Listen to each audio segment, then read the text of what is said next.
Hello friend, welcome to my channel. আমি doctor Chandrakant.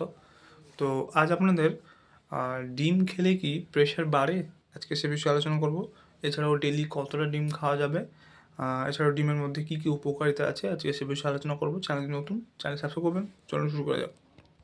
সাধারণত প্রতিদিন একটি করে ডিম খেলে কিন্তু প্রেশার বাড়ে না, এবং ডেইলি একটা করে ডিম খাওয়া কিন্তু হাই ব্লাড প্রেশার রোগীদের জন্য কিন্তু ক্ষতিকর নয়। তবে অতিরিক্ত ডিম, বিশেষ করে ডিমের কুসুম, এগুলো কিন্তু হাই ব্লাড প্রেশার রোগী এবং কোলেস্টেরলের সমস্যা তৈরি করতে পারে।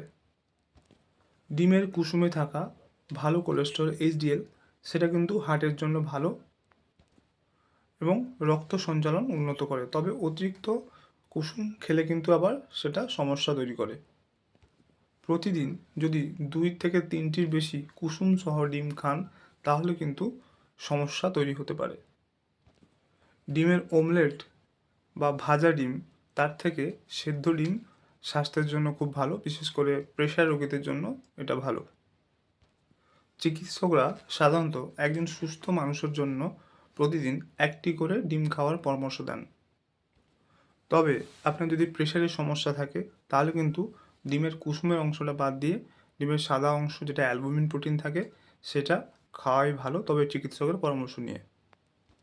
তো আজকে জানলেন যে ডিম খেলে কি প্রেশার বাড়ে, এবং ডেলি কতটা ডিম খাওয়া যায়, এবং কোন কোন দিকটি খেয়াল রাখতে হবে। তো আজকের ভিডিও এই পর্যন্ত। চ্যানেল নতুন, চ্যানেল সাবস্ক্রাইব করবেন, লাইক করবেন। Thank you for watching.